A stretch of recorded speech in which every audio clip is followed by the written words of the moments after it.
जय जय रघुवीर समर्थ। जय जय रघुवीर समर्थ। जय जय रघुवीर समर्थ। उपस्थित सर्व श्रोतृवर्गास चैतन्य आत्मन या चॅनलचा नमस्कार।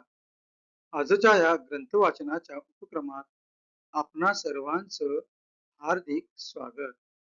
आजचा आपला ग्रंथ वाचनाचा दिवस क्रमांक 99, तारीख 9 एप्रिल 2026, गुरुवार। सध्या आपण समर्थ श्री रामदास स्वामी लिखित सार्थ श्री दासबोध या ग्रंथाचे क्रमशः वाचन करीत आहोत। तेव्हा नेहमीप्रमाणे पुढील वाचनास सुरुवात करण्यापूर्वी आपण समर्थ श्री रामदास स्वामी यांना गुरुवंदना अर्पण करूया। गुरुर ब्रह्मा गुरुर विष्णू गुरुर्देव महेश्वरः गुरुर साक्षात परब्रह्म तस्मै श्री गुरवे नमः। तस्मै श्री गुरवे नमः। तस्मै श्री गुरवे नमः। जय जय रघुवीर समर्थ। आता आपण सार्थ श्री दासबोध या ग्रंथाच्या श्रवणाच्या फलश्रुतीचे वर्णन वाचूया। या फलश्रुतीचे वर्णन समर्थ श्री रामदास स्वामी यांनी त्यांच्या सार्थ श्री दासबोध या ग्रंथातील पहिल्या दशकातील पहिल्या समासात केलेले आहे। तेव्हा आता आपण या फलश्रुतीचे वाचन करूया। सर्व संशय एकदम नाहीसे होऊन क्रियेमध्ये म्हणजे आचारामध्ये ताबडतोब फरक पडतो।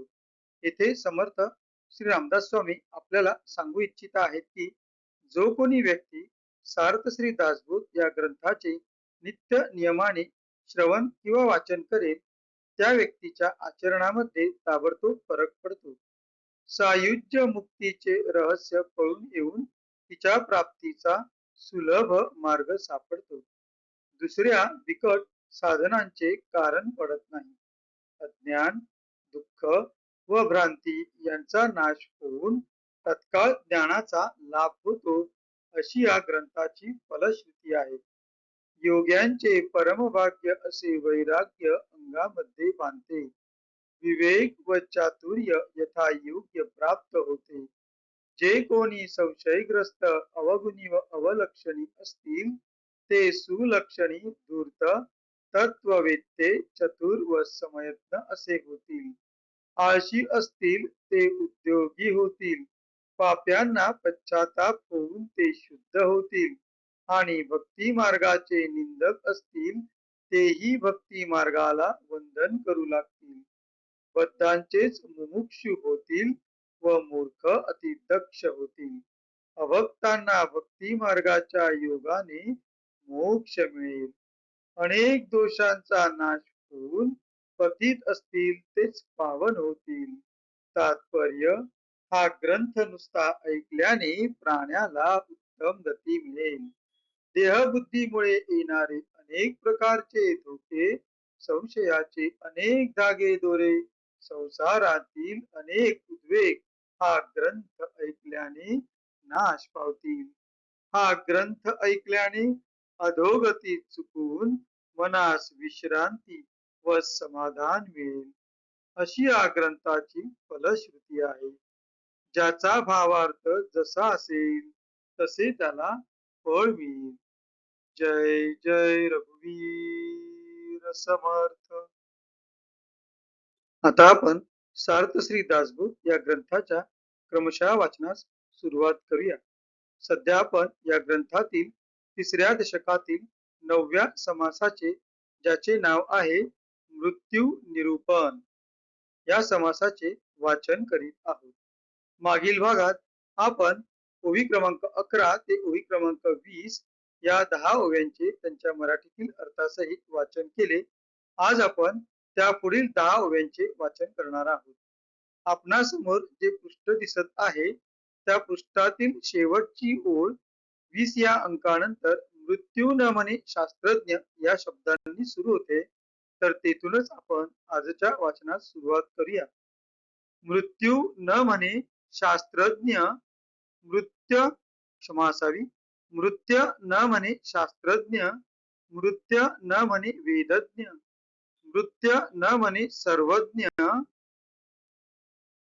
सर्व जाणे, मृत्य न म्हणे ब्रह्महत्या, मृत्य न म्हणे गोहत्या, मृत्य न म्हणे नाना हत्या, स्त्री बाळकादिक, मृत्य न म्हणे रागज्ञानी, मृत्य न म्हणे ताळज्ञानी, मृत्य न म्हणे तत्वज्ञानी, तत्ववेत्ता, मृत्य न म्हणे योगाभ्यासी, मृत्य न म्हणे संन्यासी, मृत्य न म्हणे काळासी, वंचू जाणे, मृत्य न म्हणे हा सावध, मृत्य न म्हणे हा सिद्ध, मृत्य न म्हणे वैद्य प्रसिद्ध पंचाक्षरी, मृत्य न म्हणे हा गोसावी, मृत्य न म्हणे हा तपस्वी, मृत्य न म्हणे हा मनस्वी उदासीन, मृत्य न म्हणे ऋषेश्वर, मृत्य न म्हणे कवीश्वर,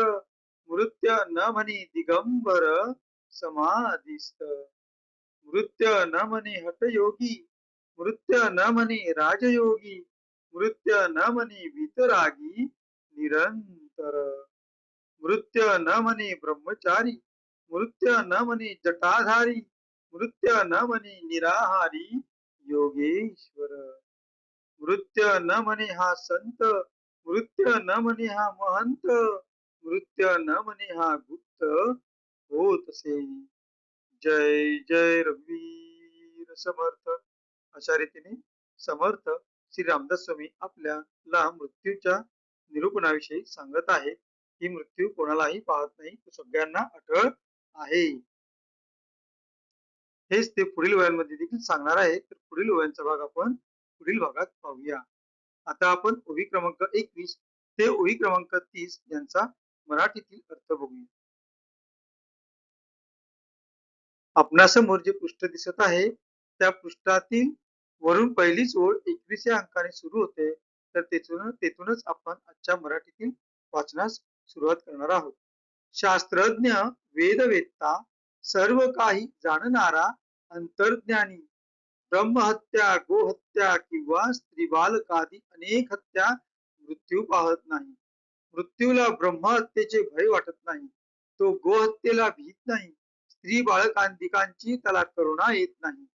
राग रागिन्या व ताल जाणणारा किंवा तत्वज्ञानी, शब्दज्ञानी, तत्ववेत्ता, अनुभवी, युगाचा अभ्यास करणारा, संन्यासी किंवा चांगदेवाप्रमाणे काळाच्या हातावर तुरी देणारा म्हणजे योगाभ्यासाने मरण पुढे ढकलणारा, सावध, सिद्ध, प्रसिद्ध, वैद्य किंवा पंचाक्षरी देवर्षी, गोसावी, तपस्वी, मनोनिग्रही किंवा उदासीन, ऋषीश्वर, कवीश्वर, दिगंबर म्हणजे नग्नावस्थेत राहणारा सिद्ध, समाधीत बसलेला हा हठयोगी, राजयोगी किंवा नित्य वैराग्यशाली आहे, हे मृत्यू पाहत नाही. ब्रह्मचारी, जटाधारण करणारा किंवा निराहार करणारा, योगेश्वर, संत, महंत किंवा गुप्त होणारा कोणीही असो, मृत्यू त्याला अटळ आहे. हे समर्थ श्री रामदास स्वामी आपल्याला सांगत आहेत आणि पुढील ओव्यांमध्ये देखील ते आपल्याला तसेच सांगणार आहे. तर पुढील ओव्यांचा भाग आपण पुढील भागात पाहूया. आता आपण कृतज्ञतापूर्वक समर्थ श्री रामदास स्वामी यांना वंदन करून आजच्या या ग्रंथ वाचनाच्या भागाची सांगता करूया. शुका सारिके पूर्ण वैराग्य जाचे, वसिष्ठा परिज्ञान योगेश्वराचे, कवी वाल्मिका सारिका मान्य ऐसा, नमस्कार माझा सद्गुरु रामदासा. जय जय रघुवीर रघुवीर समर्थ. उपस्थित सर्व श्रोतृ वर्गाला त्यांनी ग्रंथाचे या भागाचे श्रवण केल्याबद्दल खूप खूप आभार. त्यांना खूप खूप धन्यवाद. भेटू पुढल्या भागात. जय जय रघुवीर समर्थ.